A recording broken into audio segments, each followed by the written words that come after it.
Boker Tov, bonjour. Bienvenue à notre étude du jeudi matin. Cette semaine, Parashat Beha'alotecha en France, Shlach en Israël. On est encore décalé entre les parachiotes. Et cette semaine, je voudrais m'arrêter avec sur un sujet qui va peut-être dans une voie différente de celle qu'on a l'occasion d'aborder régulièrement. On va parler du travail aujourd'hui. On va parler du travail parce qu'habituellement, on a l'habitude de dire qu'on travaille pour gagner sa vie et on fait très attention de ne pas tomber dans le panneau de ceux qui vivent pour réussir à travailler. Habituellement, on essaie de garder cet équilibre. Aujourd'hui, on va essayer d'aller dans une direction différente, de voir qu'il y a aussi un peu les deux. Il y a travailler pour gagner sa vie, il y a parfois aussi vivre pour travailler sans que ce soit forcément totalement négatif. On va étudier ça à partir de la paracha de cette semaine. Je vous invite à prendre les textes. Vous avez le premier texte en haut, Bamidbar Chet, la paracha de cette semaine, Beha'alotecha, 8e chapitre du 4e livre de la Torah, Chumash Bamidbar. La paracha nous dit Vesheret et Echad. Donc dans notre paracha, on nous parle du rôle des fonctions de la tribu des Lévis, les Lévis qui s'occupaient de gérer le temple dans ses déplacements, dans son installation. Les Kohanim transportaient les ustensiles du Mishkan, mais la structure du Mishkan, c'est-à-dire le temple mobile qui accompagnait les Béné Israël, le peuple juif dans le désert pendant les 40 ans du désert, était monté, démonté, transporté par les Lévi'im. Donc on nous parle de la notion de la valeur travail, de manière indirecte, on va voir comment. Vesheret et Echav, le Lévi devra travailler avec ses frères, Be'oel Moed, Lishmor Mishmeret, dans la tente d'assignation, dans le temple mobile, Lishmor Mishmeret pour observer sa garde. Alors on va voir, il n'y avait pas que monter, démonter, il y avait aussi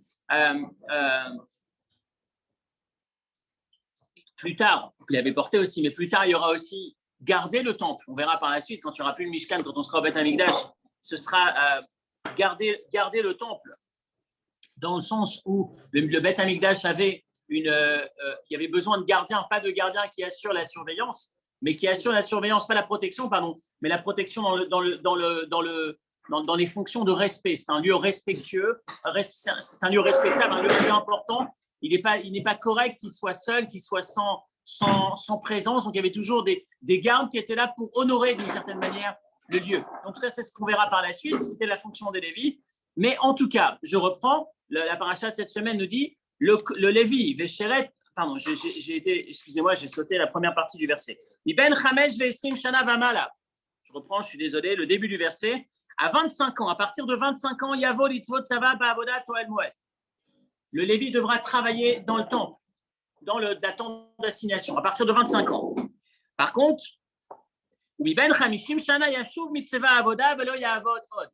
à 50 ans, il arrêtera de travailler. Il ne travaillera plus. Le Lévi s'arrête de travailler à 50 ans. Alors, c'est vrai que quand on lit ce passage, avant de continuer sur celui que j'avais entamé, Vesheret et Echav, à 50 ans, on s'arrête de travailler. Je dis que c'était un cours pour toi. Et pour Rémi. Non, mais Rémi, il est au cours tous les jeudis. Aujourd'hui, on a fait un cours pour ceux qui viennent d'arriver aujourd'hui, tu vois. Vesheret et Echav, donc je reprends le Lévi. Tu peux prendre la feuille maintenant, c'est maintenant que tu vois de quoi ça parle. Tu vas voir le titre, tu vas comprendre. Et le Lévi travaille à 25 ans, à 50 ans, il s'arrête de travailler. C'est franchement, on a l'impression que la Torah va au-delà de toutes les espérances que tous les partis politiques peuvent avoir inventées. À 50 ans, on s'arrête. C'est pas 65, c'est pas 62, c'est pas 60, c'est même pas 59, 55, 50. Donc on a l'impression effectivement que la Torah nous dit qu'à un moment donné, stop, on arrête de travailler. Il fait autre chose. Pour ceux qui voudraient s'arrêter à ce stade et partir, attendez, c'est pas terminé. C'est pas terminé. Et c'est justement le sujet du jour. Qu'est-ce que c'est que le travail dans la Torah? On va essayer de regarder notre vie. Qu'est-ce que la jeunesse dans la Torah? Quel est le sens de la vie en général et du travail en particulier? Alors, on sait qu'on est habituellement, on en parlait par rapport à la Shemitah il y a quelques semaines, il y a toujours cette notion de travailler, mais encore une fois avec un investissement relatif. On va essayer de voir dans quel cadre exactement quelle est la vision, quelle est la position de la Torah, surtout pour nous. En sortant de ce cours, quel regard est-ce qu'on va porter sur notre préoccupation professionnelle, le taux d'investissement et à quand, enfin, quel est le bon moment pour s'arrêter? Y en a-t-il un? Donc on continue, je reprends maintenant le verset suivant, le 26, Vesheret et Echav. bizarrement, alors qu'à 50 ans, on pensait que le Lévi était rentré à la maison, ça y est, il était sur le canapé ou le hamac, là non. Vesheret et Techav, il continue à servir. Par contre, va avoda, lo yavod. Il sert ses frères, va avoda, lo yavod, mais travailler physiquement, il travaille. On a l'impression que non, comme disait tout à l'heure. J'ai oublié son prénom. Alain. Bravo. On a l'impression qu'il ne part pas définitivement. Il s'arrête de travailler, mais il continue à travailler. Il y a comme s'il y avait un changement d'emploi, un changement de fonction. Le Rambam va dire,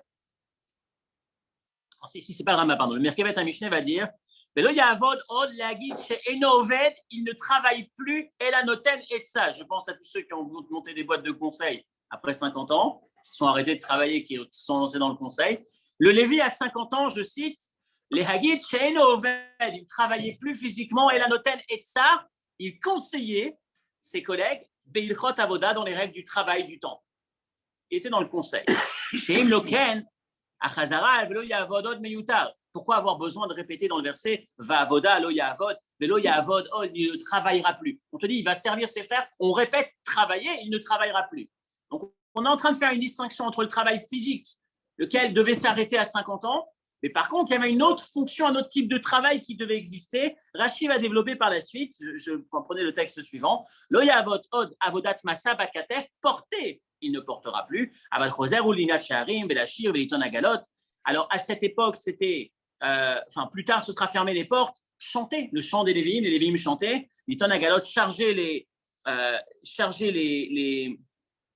charrettes sur lesquelles on transportait le temple. Charger, c'est aider ses frères à charger. Ce n'est pas charger dans le sens porté, parce qu'effectivement, il est censé être affaibli, c'est d'après ce qu'on est en train de dire, à 50 ans, il s'arrête, mais donner le coup de main, être celui qui accompagne, etc. Donc, en gros, il évolue dans ses fonctions, il n'a plus les mêmes, il en a d'autres. Donc, on a, du début du verset, on a l'impression que la Torah prône un arrêt de travail complet à un âge défini, peu importe les aptitudes de l'individu. Il n'y a pas la médecine du travail qui passe par là et qui dit « Monsieur, vous êtes apte à continuer » ou alors non. Il n'y a même pas la notion de volontariat.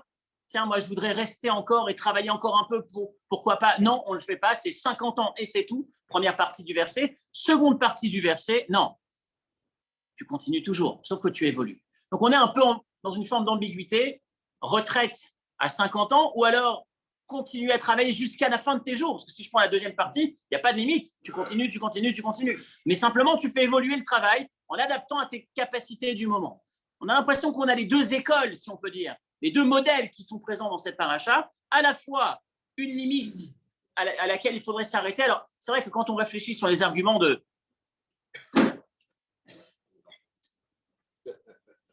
Mélenchon peut-être, mais je n'ai pas étudié tout son programme, mais tout ce qui existe effectivement en politique, on va retrouver effectivement soit ceux qui vont dire à un moment donné, il faut laisser la place aux jeunes, à un moment donné, ça suffit de travailler, profite de la vie, ou à un moment donné, il faut laisser la place aux jeunes pour qu'ils puissent trouver de l'emploi, ou alors parce que le monde du travail doit se rajeunir un petit peu, comme si l'âge n'était pas une bonne chose à garder quelque part dans le travail. Ça, c'est la première approche. Mais on a en même temps la seconde, non.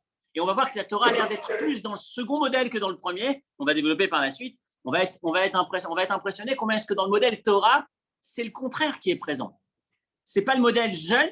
On a l'impression que plus tu es âgé dans la Torah, plus tu as accès aux fonctions importantes, comme s'il fallait attendre d'avoir un certain âge. Le meilleur de ces exemples, c'est Rabbi Eliezer ben Azaria, dont on raconte son histoire le soir du Seder de Pessah. Qu'est-ce qu'il dit? Rabbi Eliezer ben Azaria, il dit Hare ani keven shivim shana, j'ai aujourd'hui comme 70 ans, et je n'ai pas eu le mérite qu'on enseigne, qu'on partage cet enseignement, répéter la sortie d'Égypte, la mentionner le jour et la nuit, etc., etc. Pourquoi j'ai aujourd'hui comme 70 ans? Quelle est l'histoire? L'histoire est la suivante. Rabban Gamliel, qui était le chef du Sanhédrin, de l'assemblée de la plus haute juridiction du peuple juif à l'époque, devait être remplacé. Il était à un moment donné, la communauté, il y avait une gestion un peu trop difficile. Il a été décidé de le remplacer. On a choisi Rabbi Eliezer ben Azaria. On a choisi de le nommer à la tête de ces hautes fonctions, très hautes fonctions. Et il avait un problème, c'est qu'il n'avait que 17 ans ce jour-là. Et eux ont dit que c'était lui la bonne personne, c'est celui qu'il fallait. On lui a dit, écoute, j'ai 17 ans, c'est pas évident, je vais te prendre conseil auprès de ma femme. Très intéressant l'idée de prendre conseil auprès de sa femme quand il a 17 ans. On pouvait imaginer que sa femme devait avoir à peu près le même âge, peut-être même en dessous, mais il y a quand même la notion d'aller. Alors, les commentaires s'arrêtent sur pourquoi est-ce qu'il va prendre conseil auprès de sa femme, qu'est-ce qui ressort de là. La première idée qui en sort, c'est que la meilleure personne, celle qui vous connaît vraiment, qui est probablement la plus à même de vous conseiller, c'est effectivement le conjoint. Mais il y a autre chose aussi, c'est le simple fait de demander l'autorisation de prendre conseil. Est-ce que je suis apte? Et en même temps, demander l'autorisation parce que c'est fonction, exiger énormément de présence et d'investissement. La suite de l'histoire, c'est qu'il entre chez lui, sa femme lui dit « Mais tu rigoles, tu as 17 ans, tu peux pas, stop, ça s'arrête là. » Il va se coucher en se disant « Je vais devoir décliner l'affaire, la proposition, c'est pas pour moi. » En se levant le matin, il a une barbe blanche qui a poussé. Le miracle a eu lieu. Ce miracle a fait que l'expression qui est citée dans le texte, c'est « Je suis comme si j'avais 70 ans. » Keven Shivim Shana. Du jour au lendemain, il est passé de 17 ans réels à une apparence, un aspect de 70 ans, avec une barbe blanche. Et qu'est-ce que la Mishnah, qu'est-ce qui sort de cette histoire? Que 17 ans, ce n'est pas l'âge, ce n'est pas le bon âge pour accéder à ces fonctions. 70 ans, c'est le bon âge. On va voir par la suite qu'il y a les plus grands, 4 des plus grands de l'histoire du peuple juif ont accédé à leurs fonctions, à ces grandes fonctions, qu'à partir de très tard, 80 ans.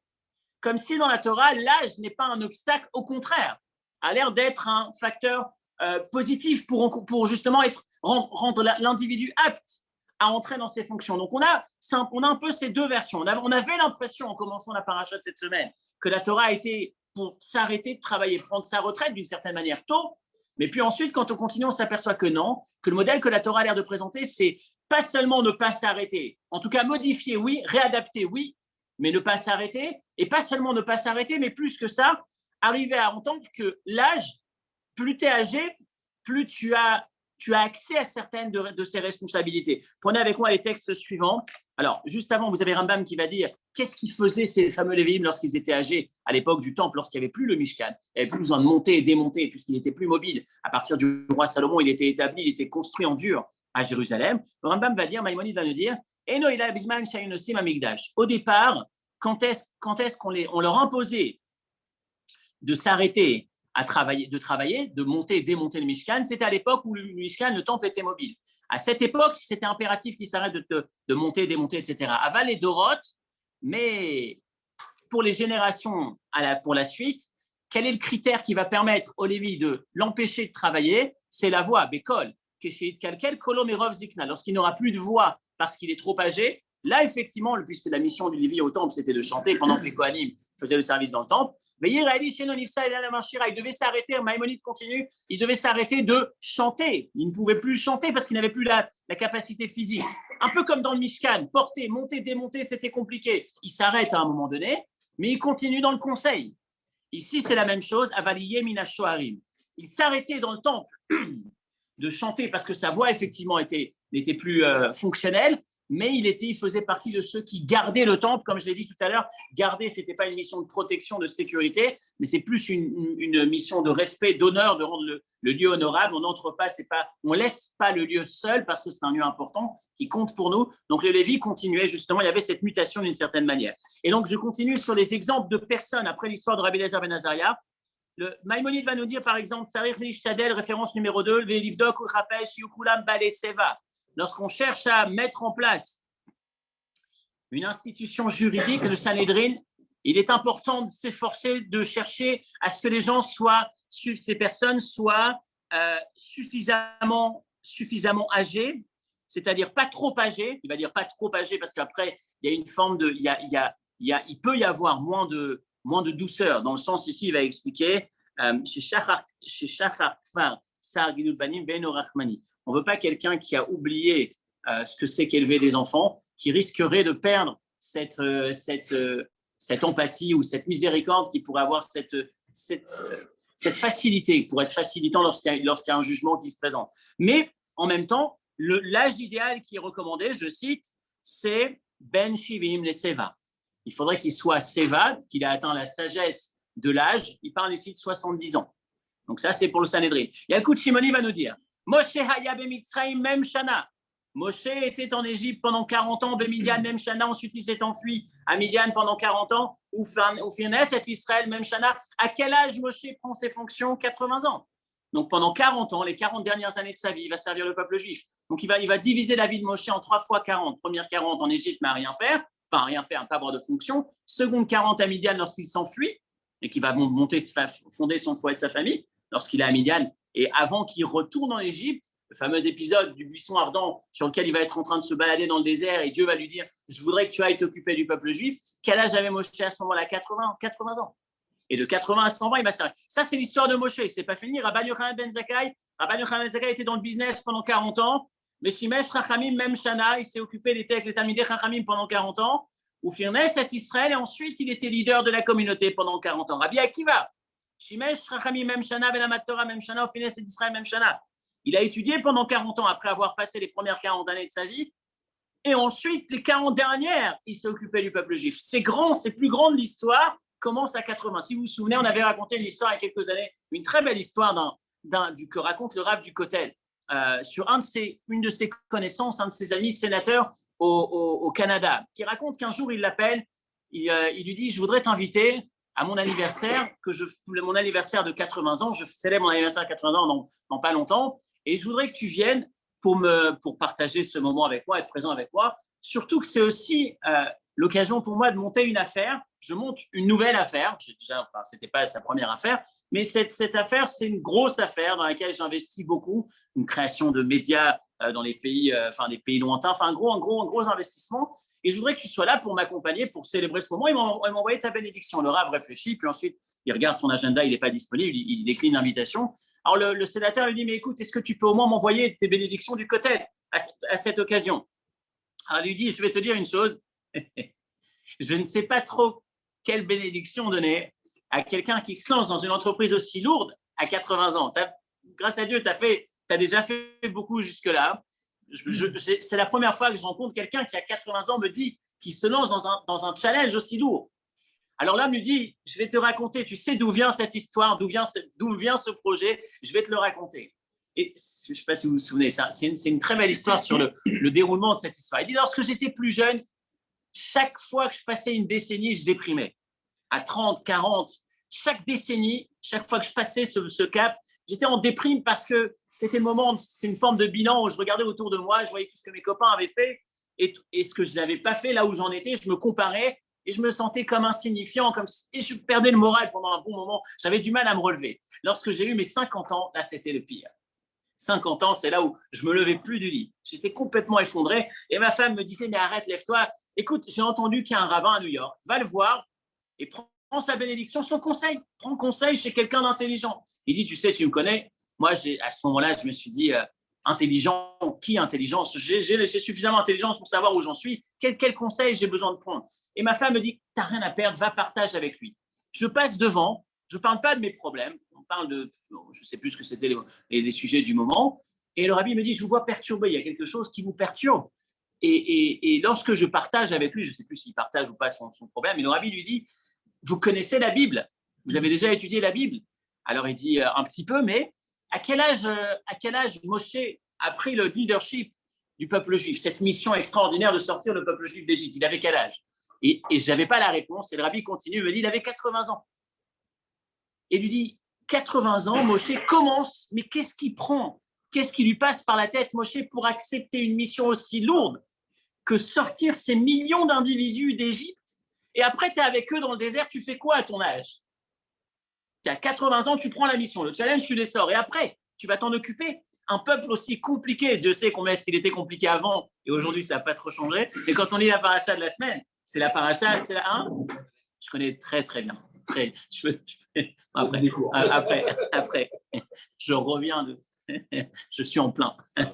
En tout cas, qu'est-ce qui lui prend? Écoutez la phrase que le sénateur entend et qui va rester en lui et qui va l'emmener jusqu'à cet événement de ce qu'il va faire à ses 80 ans. Il lui dit, parce que Moshe ne s'est jamais posé la question, qu'est-ce que j'ai fait jusque-là? La question qui s'est posée, c'est qu'est-ce que j'ai à faire? Qu'est-ce qu'un homme jeune? Un homme jeune, c'est celui qui se pose la question, qu'est-ce que j'ai à faire? Qu'est-ce que je peux faire maintenant? Et le sénateur est sorti, il dit, à ce moment-là, j'ai repris une énergie, je me suis vu autrement, je me suis tourné vers l'avant et moins vers l'arrière. Il dit, aujourd'hui, j'ai 80 ans, j'ai enfin l'occasion de réaliser cette histoire que j'ai entendue il y a 30 ans. J'ai 80 ans, je me suis dit, c'est le moment de me lancer dans un nouveau projet. Donc la vision du judaïsme, c'était en même temps s'arrêter, en même temps ne s'arrête jamais.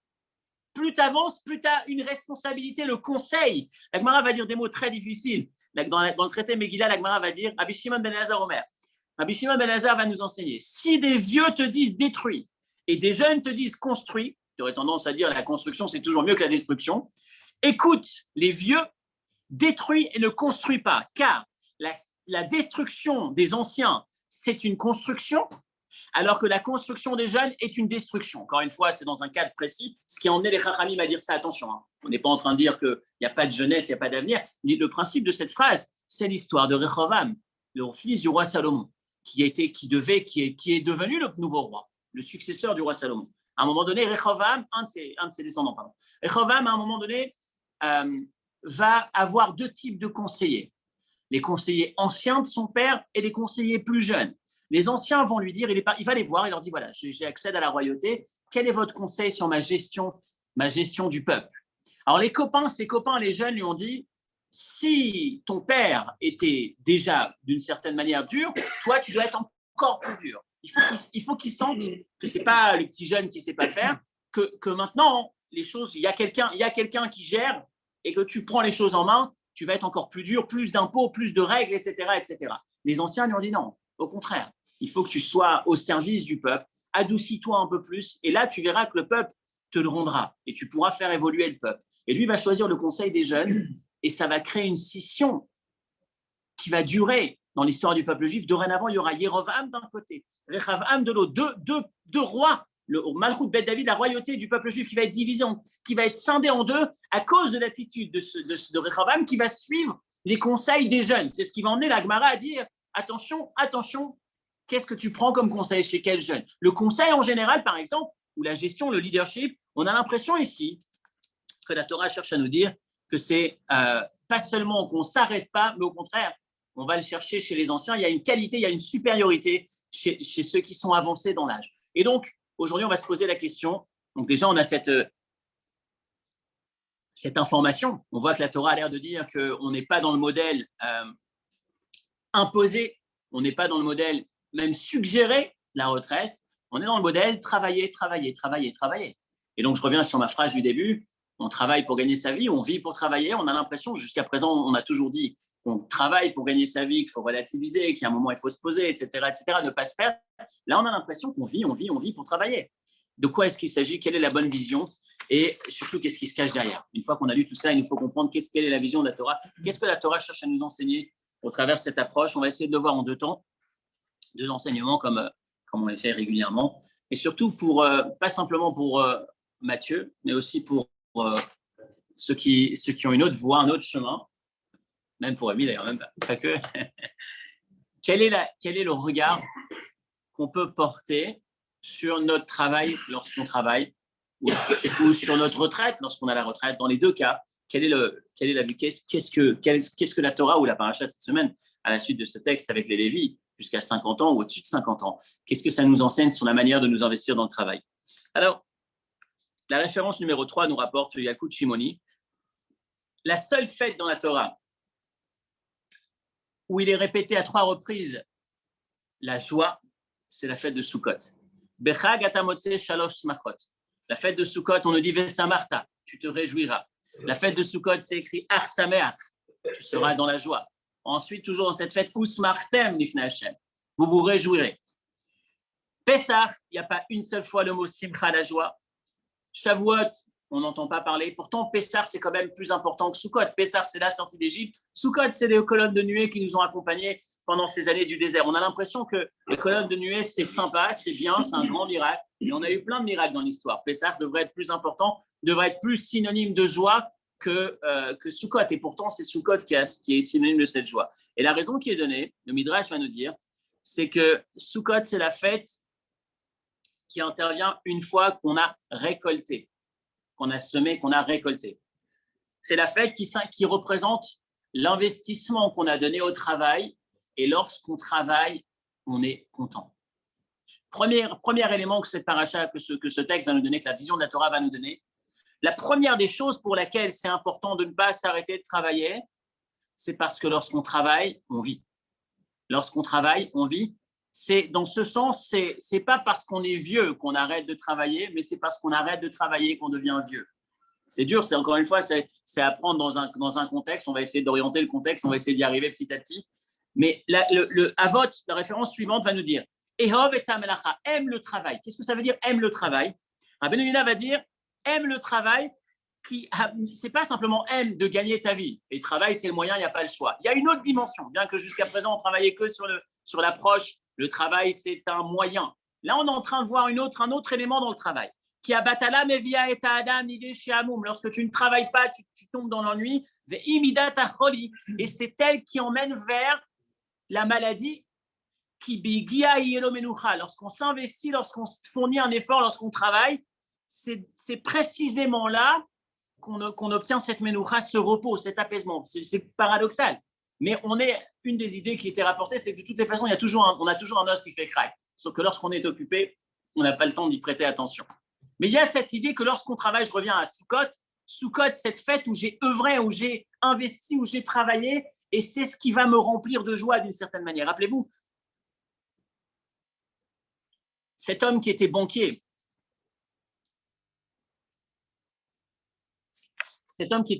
en religion en Israël, et qui a enfin atteint l'âge de la retraite, il quitte ses fonctions à la banque, à la tête d'une banque dans laquelle il était, ou je ne sais pas, ou peut-être pas à la tête, en tout cas ses fonctions importantes. Il profite enfin de pouvoir s'arrêter, étudier et voyager.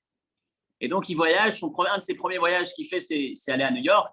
Et lorsqu'il présente au rabbi son nouvel emploi du temps, voilà, ça y est, maintenant j'ai pris ma retraite, le rabbi lui dit, mais je ne comprends pas, pourquoi tu arrêtes de travailler? C'est pas bien d'arrêter de travailler. Il était surpris, il ne répond pas, il ne réagit pas. Quelque part, il n'a pas choisi d'arrêter de travailler. C'était son ticket de sortie. On ne lui a pas laissé le choix. Tu dois y aller, tu t'arrêtes. Mais pourquoi tu t'arrêtes? En rentrant chez lui, il trouve dans sa boîte aux lettres une invitation d'une autre banque à venir prendre des fonctions qu'il aurait spontanément refusées. À la base, même pas il aurait regardé l'invitation, la proposition. Pour lui, ce n'était pas pensable puisque, ça y est, j'attendais ce moment où j'arrête de travailler. Et il repense à ce que le rabbi lui dit, il se dit, bon, dans ce cas-là, je vais étudier la proposition, il va l'étudier, il va travailler encore 10 ans. Il avait 65, il a fini à 75, encore une fois, tout en associant son moment d'études, etc. Mais on a, dans première approche, premier élément de cette histoire, avant d'aller au deuxième temps dans le cours, premier élément, le fait de travailler, le fait de s'investir dans le travail, c'est déjà en soi une source de vie supplémentaire dans un sens. C'est ce qui me permet de continuer à obtenir de la satisfaction, à sentir que je réalise. Et dans ce sens, encore une fois, attention, je suis pas en train ne partons pas dans la dérive des cours précédents ou de l'approche précédente où c'était se perdre dans le travail. On n'est pas en train de parler de se perdre, on est en train de parler de s'investir dans le travail, de s'investir, de continuer à contribuer, à faire, à réaliser, pas chercher à profiter.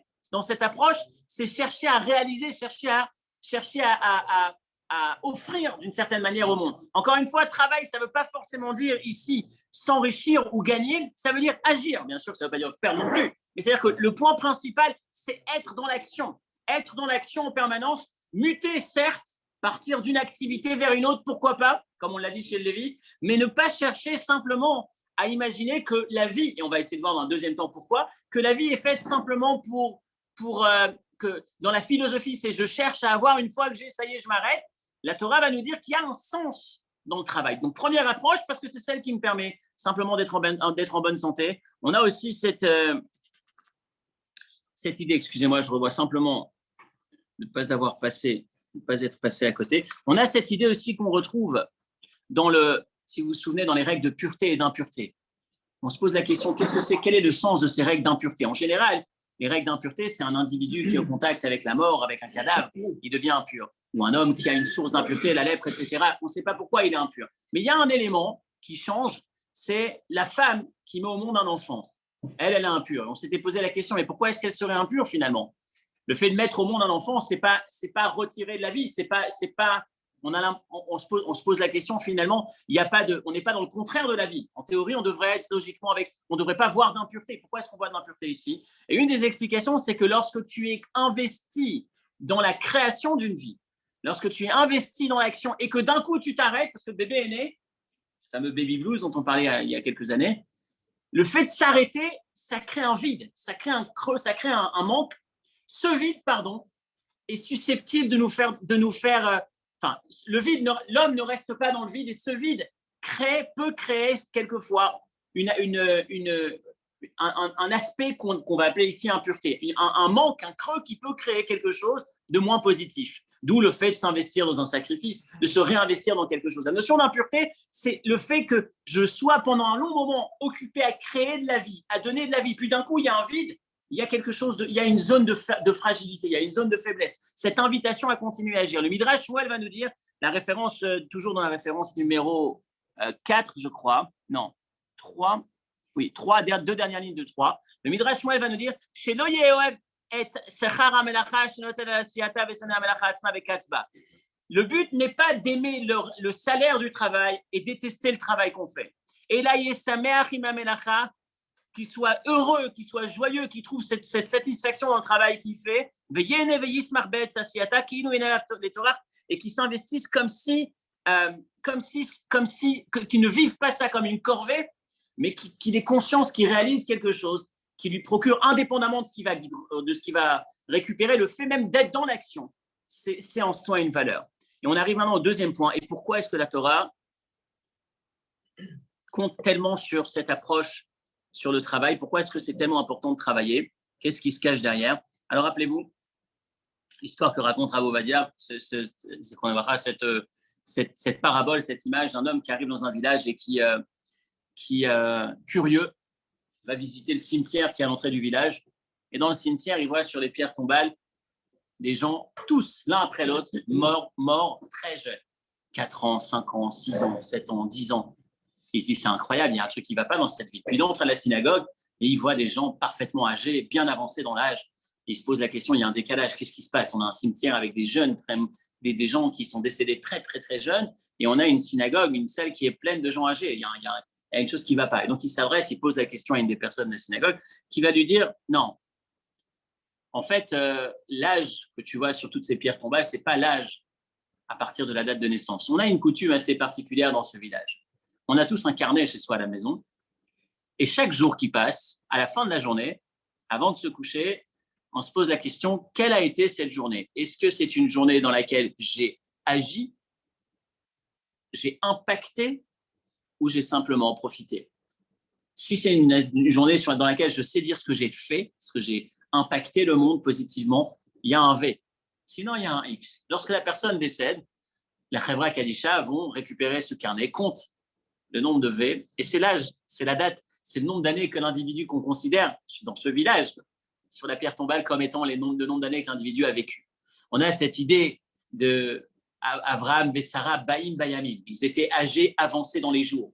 Et le commentaire va dire, ça veut dire quoi? Venez avancer dans les jours. S'ils sont âgés, ils sont avancés dans leurs jours. Baïm, Bayamim, l'explication, c'est qu'ils venaient chaque jour, ils étaient capables de venir en fin de vie avec chacun des jours de leur vie en disant, voilà ce que j'ai fait, voilà ce que j'ai inscrit dedans. Avod et Rabbi Nathan va nous dire référence numéro 4.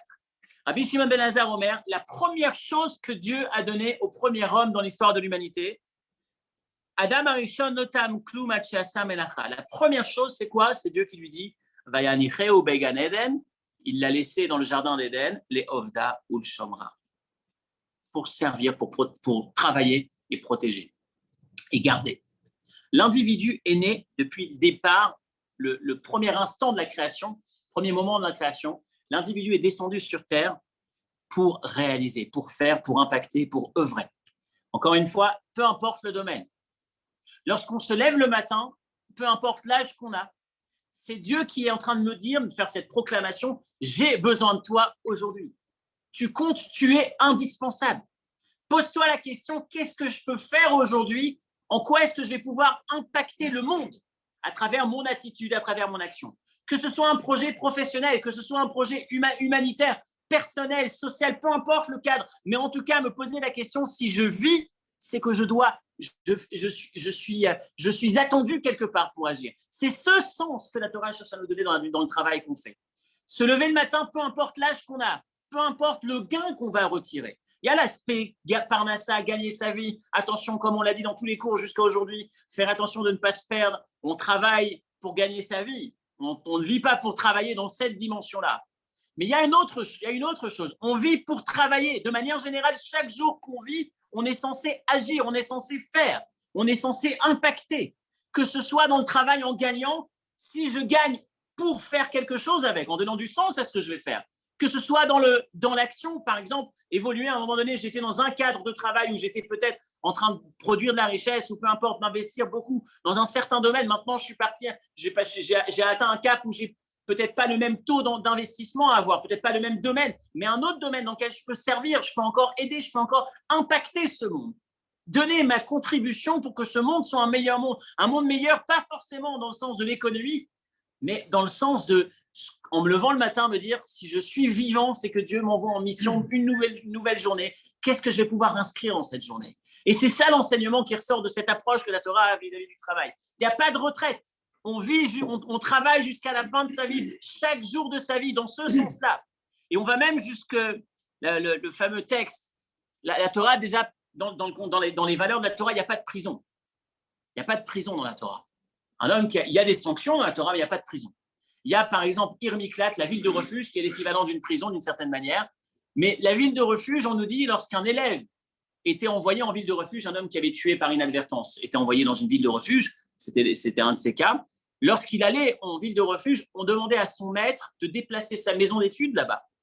Parce que même en ville de refuge, tu es constamment en train d'agir. La prison, c'est empêcher l'individu, alors peut-être pas aujourd'hui, parce qu'on fait évoluer un peu les choses, mais dans l'idée, la prison, c'est la sanction veut que l'individu ne fasse plus rien, ne puisse plus faire. En tout cas, pas forcément dans tous les contextes. Comme je dis, aujourd'hui, il y a des options de travail peut-être, de réinsertion, etc. Mais ce concept-là, on ne le trouve pas dans la Torah, parce que dans la Torah, on est censé vivre chaque instant en se posant la question, pourquoi est-ce que je suis là et qu'est-ce que je suis censé apporter? Je voudrais vous lire avec vous ce Hayom Yom, le Haftet Tevet du 29 Tevet. Anachnu poale yom anachnu. Nous sommes des ouvriers du jour, des employés, des travailleurs du jour. C'est quoi c'est l'expression qui veut dire travailleur de jour, comme si on avait comme si on était ouvrier, on travaille de jour. Mais il y a autre chose. Yom ou or, le jour signifie la lumière. Et notre travail, c'est d'ajouter, de créer de la lumière. Les ha'ir et ta'olam, éclairer le monde, be'or Torah, avec la lumière de la Torah. ומלבד כי צריך לעמוד בעצמו במאמץ נוסף טוב בעזרת השם, הנה כל העבודה לזכות להעמיד תלמידים, אנשים ישרים הישרים ומסורים ליבם בדעתם אל הכוונה הפנימית. On est censé créer de la lumière en impactant, en ayant par exemple, en faisant en sorte qu'on ait des élèves, c'est-à-dire encore une fois des gens qui soient inspirés par notre œuvre, par notre action, par notre enseignement, anashim yesharim, des élèves droits qui vont à leur tour s'investir pour vivre leur vie selon la kavana, selon le réel but pour lequel ils sont descendus sur terre. Je voudrais lire avec vous le Midrash Rabbah Vaïkra. Un jour, Adarianus, un des mauvais tyrans qui ont accompagné le peuple juif à un moment donné, il se baladait à Tveria. Il a rencontré un homme âgé qui était en train de creuser comme s'il était en train de semer. Il travaillait sa terre, il labourait sa terre. Adarianus s'adresse à cet homme âgé et lui dit: quel âge as-tu? Et il lui dit: j'ai 100 ans. Adarianus lui dit: mais si tu as travaillé quand tu étais jeune, si tu avais travaillé jeune, tu n'aurais pas eu besoin de travailler aujourd'hui. Il se moque de lui. En deux mots, si à 100 ans tu dois travailler, c'est parce que tu as profité de ta jeunesse. Amar Azaken, l'homme âgé lui dit: j'ai travaillé dans ma jeunesse, je ne me suis pas amusé. Pourquoi tu dis ça? J'ai travaillé. Amar Azaken se dit: alors si c'est comme ça, tu as 100 ans, alors pourquoi tu continues à travailler? Tu crois que tu as profité de tes fruits? Amar Azaken, l'ancien, le vieux, lui dit: Imezke, si j'ai de la chance, je pourrais profiter, je mangerai des fruits. Et sinon, de même que mes parents se sont fatigués pour que je puisse avoir à manger, je travaille pour que mes enfants puissent avoir à manger. Adarianus lui dit: écoute, si tu mérites d'en manger, apporte-en moi. Plus tard, les figues ont poussé. Vehazaken, et ce vieux a récupéré un panier, a rempli un panier pour apporter au César. Adarianus lui a apporté ce panier de fruits. Alors il va le voir et lui dit: voilà, tu m'as demandé de te voir le jour où elles poussent. Elles ont poussé, je suis venu t'apporter comme convenu. Et l'homme, Adarianus le regarde et lui dit, il fait vider le panier des fruits, il le remplit d'or et d'argent, de pièces d'or, et il lui dit: si ton créateur t'a honoré, moi je ne peux pas t'honorer. Il est en train de lui dire: dans ma philosophie, on travaille simplement pour gagner. Une fois que tu as ce qu'il faut, profite de la vie, encore une fois. Profite de la vie simplement pour profiter. La Torah nous dit, profite simplement pour profiter, il y a quelque chose qui manque. Profite, mais fais, mais œuvre, mais donne, mais agis, impacte. Rappelez-vous, dernière citation, lorsque Dieu crée le monde, alors que nous reposons chaque fois quelques minutes avant Shabbat. Certains le font quelques heures avant Shabbat. On arrête de travailler, on se détend, on prend sa douche, on se prépare, on s'habille, on met son costume. On se prépare pour Shabbat. Certains le font très tôt, d'autres au minimum quelques minutes avant Shabbat. Mais on s'arrête toujours de travailler un peu avant Shabbat.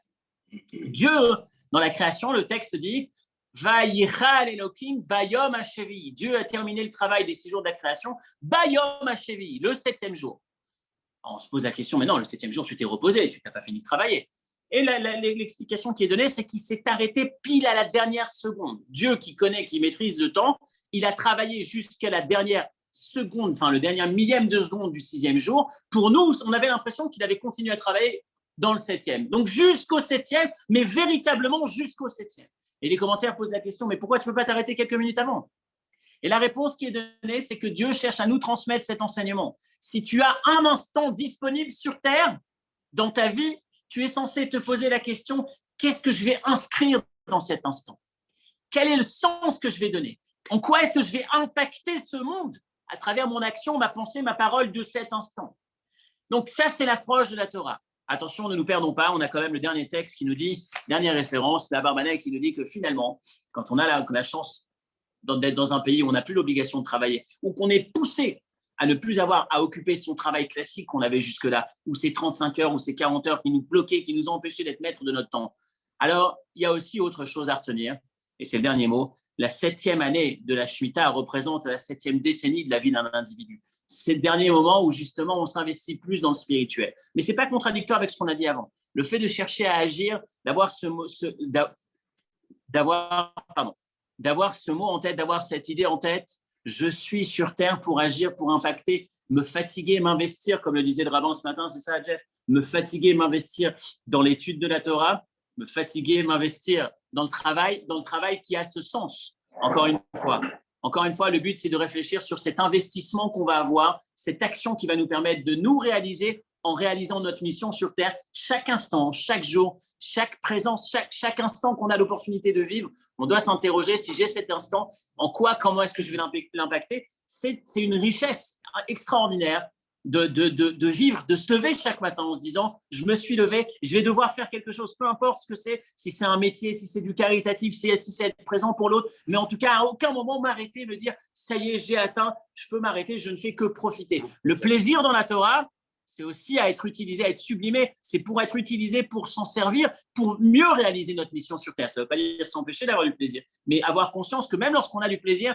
lorsqu'on prend du plaisir, c'est pour ensuite revenir avec encore plus d'énergie pour œuvrer, pour impacter, pour être celui qu'Akadosh Baruch Hu souhaite que l'on soit. Shabbat Shalom et si Dieu veut, à la semaine prochaine.